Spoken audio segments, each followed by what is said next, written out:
안녕하세요. 탁지일 교수입니다. 저희 월간 현대종교에서 캠퍼스의 이단 현황을 조사한 적이 있었습니다. 170여 개 이상의 대학들을 조사했는데 어김없이 곳곳에 이단 동아리들이 활동하고 있었습니다. 이제는 대학생활 자체가 새로운 청년들의 삶의 시작이 아니라 이단들을 조심하고 미혹의 세상을 조심해야 될 그런 시간이 되어버렸습니다. 저희들의 기도가 필요합니다. 요즘은 또 온라인상을 통해서 많은 이단들이 접촉을 시도하고 있습니다.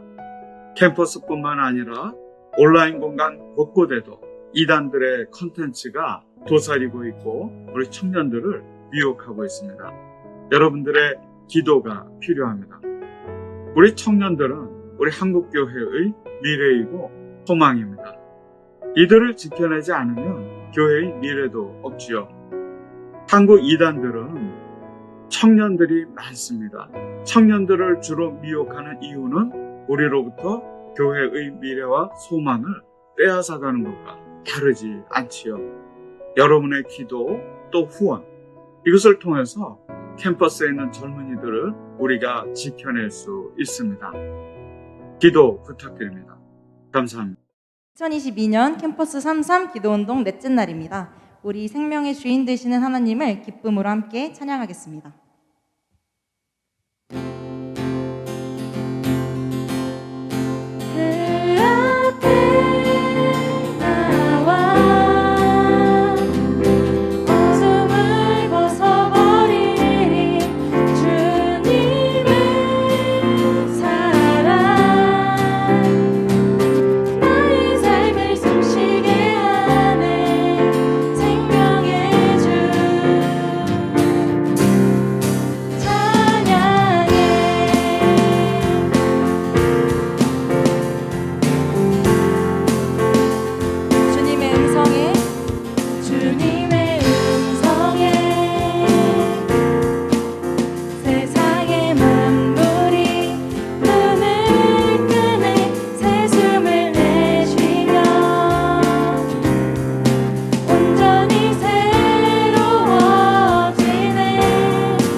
기도를 들으시고 더 큰 계획으로 응답하시는 주님을 찬양합시다.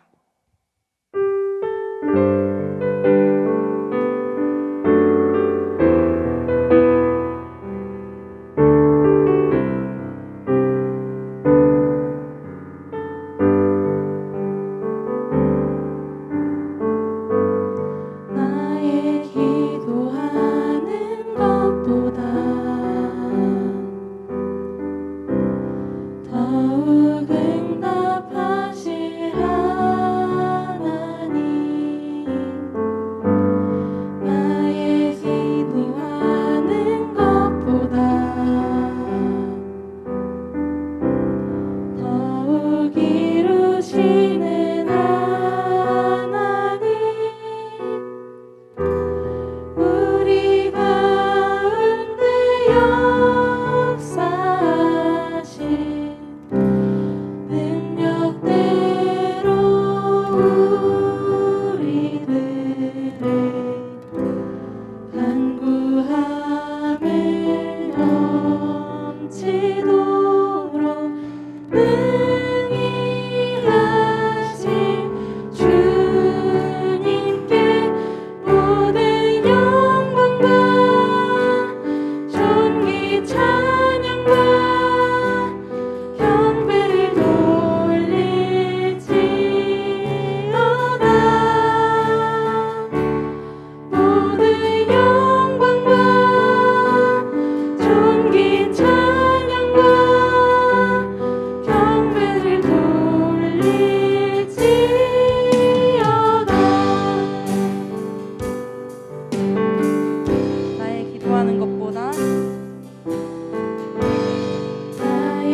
일하시네.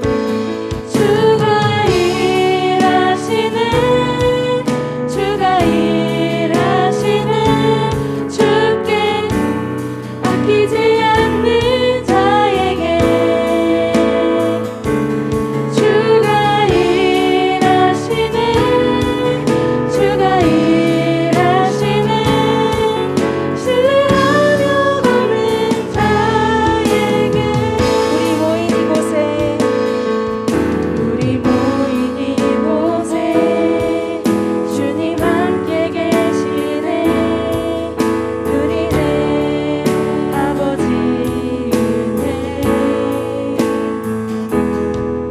적은 떡과 물고기 내 모든 걸 드릴 때 모두 고백해 여호와 이름 우리 모인 이곳에 우리 모인 이곳에 주님 함께 계시네 누리네 아버지 은혜 적은 떡과 물고기 내 모든 걸 드릴 때 모두 고백해 여호와 이래 주가 일하십니다. 주가 일하시네 주가 일하시네 주께 아끼지 않는 자에게 주가 일하시네 주가 일하시네 신뢰하며 걷는 자에게 주가 일하시네. 주가 일하시네 주가 일하시네 주께 아끼지 않는 자에게 주가 일하시네 주가 일하시네 신뢰하며 걷는 자에게 우리 마지막으로 주가 일하시네. 주가 일하시네 주가 일하시네 주께 아끼지 않는 자에게 주가 일하시네 주가 일하시네 신뢰하며 걷는 자에게 신뢰하며 걷는 자에게 신뢰하며 걷는 자에게 신뢰하며 걷는 자에게 신뢰하며 걷는 자에게 이 시간 우리 함께 기도합시다.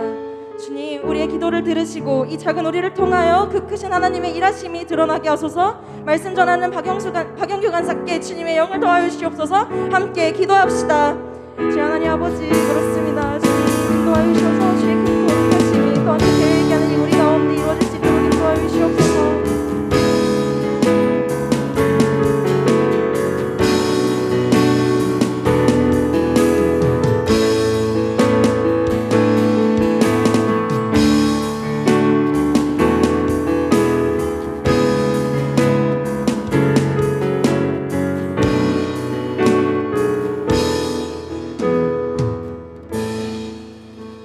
말씀으로 우리에게 주님의 시선을 허락하신 하나님 아버지, 이 시간 우리에게 캠퍼스를 위해 간절히 기도할 수 있는 시간 허락하여 주심에 감사합니다. 특별히 어려운 상황 속에서도 각자의 자리에서 캠퍼스를 붙잡고 간절한 기도를 할 수 있게 하시는 하나님의 은혜에 더더욱 감사드립니다. 우리의 힘만으로는 아무것도 이뤄낼 수 없는 반면 주님과 함께 동행하는 이 길에는 오직 승리뿐임을 시인하며 주님의 은혜에 기뻐 찬양합니다. 이 시간 하나님과 나 사이에 아무것도 가리는 것이 없게 하시어 오직 진실한 교제가 있을 수 있도록 인도하여 주시옵소서.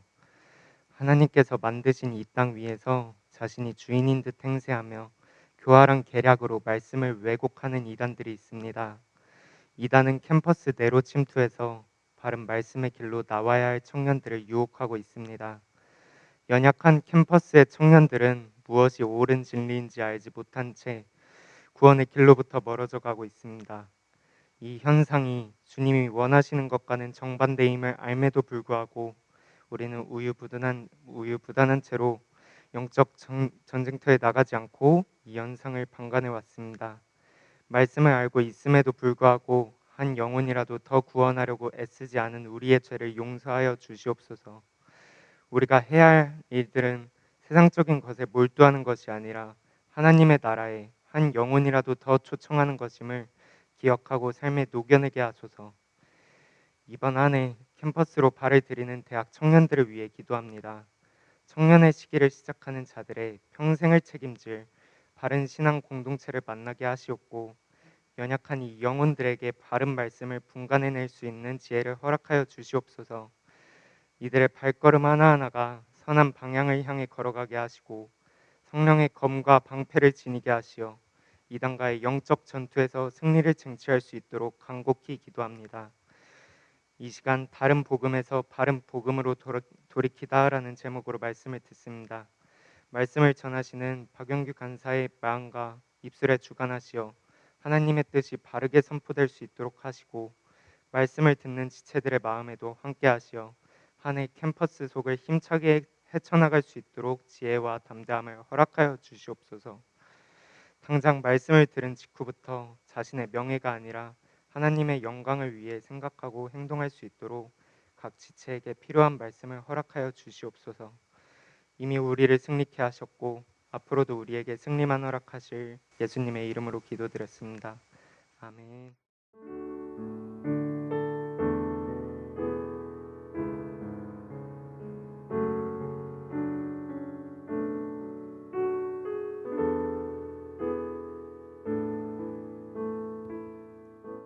오늘 본문은 갈라디아서 1장 6절에서 10절 말씀입니다. 제가 읽겠습니다. 하나님의 말씀을 들으시기 바랍니다. 그리스도의 은혜로 너희를 부르신 이를 이같이 속히 떠나 다른 복음을 따르는 것을 내가 이상하게 여기노라. 다른 복음은 없나니 다만 어떤 사람들이 너희를 교란하여 그리스도의 복음을 변하게 하려 함이라. 그러나 우리나 혹은 하늘로부터 온 천사라도 우리가 너희에게 전한 복음 외에 다른 복음을 전하면 저주를 받을지어다.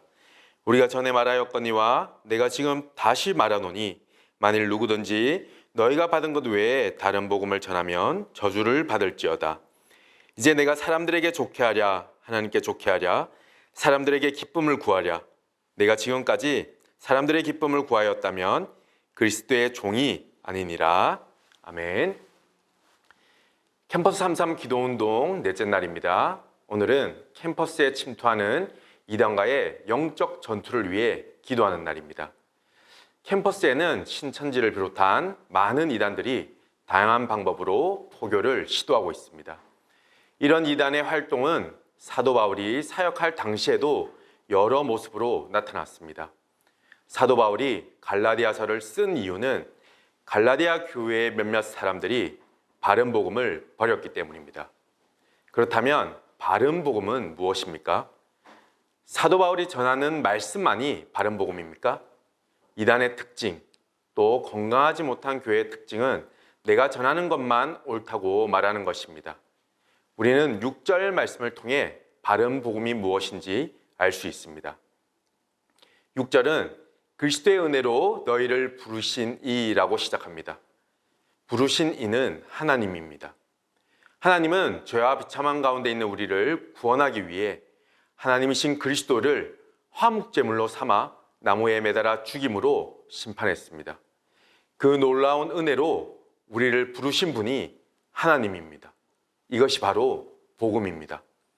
모든 사람은 죄인이기에 죽음을 맞이합니다. 하지만 우리는 그리스도의 은혜로 그리스도의 죽음을 통해서 하나님 나라의 축제로 초대받았습니다. 복음은 삼위일체 하나님에게서 출발하는 것입니다. 하나님과의 교제로 초대받는 것입니다. 복음은 어떤 사도나 교회가 정리한 내용이 아니라 하나님께서 하신 일을 계시하신 내용입니다. 그런데 이 복음에서 어떤 사람들이 이탈하고 있습니다. 다른 복음을 쫓고 있는 것입니다. 6절에 등장하는 다른 복음이라는 단어는 7절과 8절, 9절에서 반복적으로 등장합니다. 갈라디아인들이 따르는 다른 복음이 무엇인지 갈라디아서 4장을 보면 잘 알 수가 있습니다. 사도 바울의 표현에 따르면 병들고 궁핍한 초등학문의 종으로 돌아갔다고 편지합니다. 병들고 궁핍한 초등학문은 율법을 지켜서 구원을 얻을 수 있다는 가르침을 의미합니다. 갈라디아 교회에 거짓 선생들이 등장하고 율법을 강조하는 다른 복음을 전하자 많은 이들이 그 가르침에 넘어간 것입니다. 그런데 다른 복음은 초대교회 당시에만 있었던 것이 아니라 2000년 교회사에 계속 있어 왔습니다. 교회사에 다른 복음을 전하는 이들이 계속 있었다는 것은 사람들이 이것을 좋아하고 찾았다는 것을 의미합니다. 그렇다면 왜 다른 복음을 추구할까요? 우리에게 부패한 종교성이 있기 때문입니다. 그리스도의 은혜로 우리를 부르신 하나님보다 자신의 행위로 하나님께 인정받으려는 것을 더 만족스러워하는 우리의 비참한 본성이 우리에게 남아 있습니다. 사람들은 내가 이해되는 방식으로 믿어야 하고 자기가 정한 기준대로 종교법을 지켜야 만족을 얻는 죄악된 성향이 있습니다. 다양한 종교 지도자가 나와서 담화를 나누는 프로그램이 있습니다. 각 종교들의 가르침에 따라 어떤 부분을 정의하는 이름만 다를 뿐 교리는 거의 비슷했습니다. 사랑을 행하고 절제를 하고 이웃을 배려하는 내용들과 그것을 어떻게 이룰 수 있는지 설명했습니다. 당연히 나쁜 말은 하나도 없었습니다. 그런데 이런 여러 종교의 가르침은 결국 우리가 무엇을 해야 하는가, 우리가 무엇을 해야 절대선에 도달할 수 있는가를 가르치는 내용들입니다.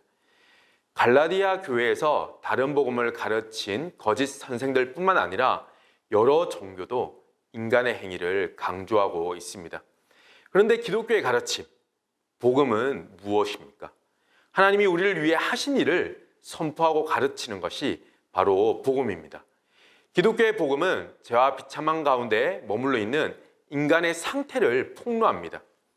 인간이 어떠한 일을 통해서 하나님께서 원하시는 바를 이룰 수 없다라고 말씀하고 있는 것이 바로 복음입니다. 나아가 이런 인간을 위해 그리스도의 은혜 안에서 하나님께서 우리를 부르셨음을 선포합니다. 이것이 바로 복음입니다. 사도 바울은 이런 복음을 거부하고 다른 복음을 따르는 사람을 이상히 여기고 있습니다. 갈라디아 교회에서 활동한 거짓 교사, 캠퍼스에 침투한 이단들만 다른 복음을 쫓는 것이 아닙니다. 우리도 그럴 수 있습니다. 우리도 자기 중심적인 다른 복음을 만들어낼 수 있습니다. 주일 예배만 잘하면 좋은 그리스도인이라고 생각할 수 있습니다. 교회에서 봉사까지 하면 믿음 좋은 청년이라고 인정받기도 합니다. 내가 하나님을 위해 하는 일을 어떤 경계를 정해놓고 열심을 내며 이루고 만족해야 합니다. 그런데 하나님께서 나를 위해 하신 그 놀라운 일, 복음을 모르는 경우가 많습니다. 복음을 모르는데 복음적인 삶을 어떻게 살아갈 수 있습니까? 복음을 모르는데 기독교 세계관을 가진 제자로 살아가는 것이 가능합니까? 결과적으로 복음을 모르면 아무리 신앙생활을 오래 해도 자기중심성, 자기애만 강해질 뿐입니다. 따라서 우리는 복음을 바르게 알아야 합니다.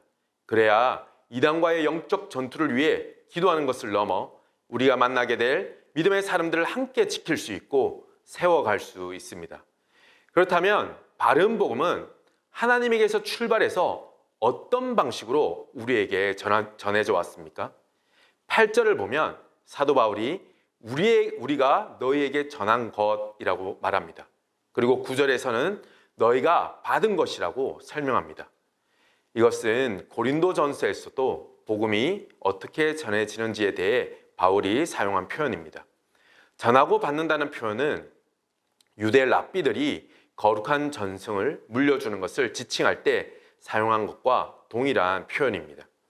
바울은 하나님으로부터 맡겨진 복음을 제자들에게 전했고 또 제자들은 그 복음을 받았습니다. 사도의 제자들은 교회의 지도자가 되어 또 다른 제자들에게 이 복음을 전했습니다. 우리는 이렇게 전해지고 또 전해받은 복음을 현재 믿고 있습니다. 이것은 캠퍼스에서 복음을 전해받고 전하는 방식과 동일합니다. 우리는 나의 구원만을 위해 살아가지 않고 우리의 구원을 위해 살아가려고, 공동체의 구원을 위해 살아가려고, 캠퍼스의 구원을 위해 살아가려고 이 기도 운동을 하고 있습니다. 그리고 내가 전해받은 복음을 기뻐하고 감사하며 전하고 있습니다. 이 복음을 믿지 않는 사람들은 어떻게 됩니까? 사도 바울은 2번 반복해서 저주를 받는다고 선언합니다. 이 저주는 바울이 갈라디아 교회 교인들에게 하는 욕이 아닙니다. 바울 개인의 판결이 아니라는 것입니다. 저주는 그리스도에게서 끊어지는 것을 의미하는 단어로 하나님의 심판을 의미합니다. 그리스도의 죽음을 통해 베푸시는 하나님의 은혜에서 출발한 복음을 거부했기 때문에 저주를 받는 것입니다. 사도 바울은 하늘에서 온 천사도 다른 복음을 전하면 저주를 받는다고 선언합니다. 갑작스럽게 왜 천사가 등장하는가에 대해 궁금해할 분들이 있을 것 같습니다. 당시 성도들 중에 일부는 종말에 천사에 의해서 복음이 모든 민족에게 선포될 것이라고 생각했던 것 같습니다. 바울은 설령 그렇다 하더라도 다른 복음을 전하는 천사가 있다면 저주를 받는다고 편지하고 있는 것입니다. 복음을 거부하는 것은, 복음을 떠나는 것은 하나님을 떠나는 행위이기 때문에 저주를 피할 수 없다는 것입니다. 10절에서 바울은 의도적인 질문을 던지면서 아니오라는 강한 반대의 답변을 이끌어냅니다. 바울은 다른 복음을 전하며 교회를 어지럽히는 거짓 교사들을 의식하지 않습니다. 거짓 교사를 따르는 사람들도 의식하지 않습니다. 바울은 복음을 전한 자신이 교회 안에서 무시되는 것을 의식하지 않습니다. 사도 바울이 모든 편지에서 자신의 사도됨을 끊임없이 강조한 이유는 자신이 하나님께 부여받은 그 복음 때문입니다. 바울의 머릿속에는 오직 하나님만 있습니다. 우리는 이것을 바울의 신앙 고백을 통해 알 수 있습니다. 바울은 자신을 그리스도의 종이라고 고백합니다. 초등학문의 종노릇 하는 자들은 실상 자신을 주인으로 여기는 자들입니다. 자신의 행위, 자신의 종교 생활을 앞세우는 것입니다. 초등학문의 종노릇 하는 사람들은 하나님께서 하신 일보다 자신이 행한 일, 자신이 한 일들을 앞세웁니다. 자신을 앞세우는 것이죠. 그러나 사도 바울은 자신을 그리스도의 종으로 자처합니다. 바울은 이 복음을 전하기 위해 그리스도의 종이 되기를 자처했습니다. 종은 흔적을 몸에 가집니다. 주인의 이름이 낙인으로 찍힙니다. 하지만 그리스도의 종됨은 강압적이고 이런 폭압적인 힘에 의해 무릎이 꿇려진 것을 의미하지 않습니다. 우리에게 섬김을 받기 위해서가 아니라 섬기기 위해 오신 그리스도의 종 되심이 먼저입니다. 우리가 아무리 종이 되겠다고 고백해도 그리스도께서 우리를 위해 종이 되어주신 그 은혜를 우리는 뛰어넘을 수가 없습니다. 이 복음은 너무 크고 엄청나기 때문에 우리는 그리스도의 종이라고 고백할 뿐입니다. 그렇습니다. 하나님께서 이루신 사랑의 복음 때문에 우리는 종이라고 고백하는 것입니다. 그리스도의 종으로서 다른 복음을 버리고 바른 복음을 받기를 사모할 뿐만 아니라 증거할 수 있는 모임의 모든 지체들이 될 수 있기를 소망합니다. 함께 기도하겠습니다. 놀라운 은혜를 베푸시는 하나님 아버지, 그리스도의 은혜 안에서 우리를 부르셔서 복음을 믿게 하시고 전하게 하시니 감사합니다. 하나님께서 우리에게 주신 복음을 거짓된 것과 바꾸지 않도록 우리를 지켜주시고 하나님께서 우리를 위해 하신 일을 기뻐하며 증거하는 삶을 살게 하여 주시옵소서. 예수 그리스도의 이름으로 기도합니다. 아멘. 우리 오늘 함께 들은 말씀을 기억하면서 먼저 기도하겠습니다. 우리가 하나님을 위해 한다고 말하는 작고 보잘것없는 일들을 의지하는 것이 아니라 부패한 우리를 위해 죽으신 그리스도 안에서 우리를 부르신 하나님의 은혜만을 의지하게 하여 주시옵소서. 그리고 그 은혜의 복음을 증거하게 하여 주시옵소서. 우리 함께 기도하겠습니다. 하나님 아버지, 오늘 시간 우리가 하나님의 말씀을 듣고 또 하나님의 말씀을 우리의 마음 가운데 새깁니다. 주님, 오늘 이 말씀이 우리의 마음 가운데 자리 잡게 하여 주시옵소서. 우리의 열심을 따라 행하는 것들을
주님.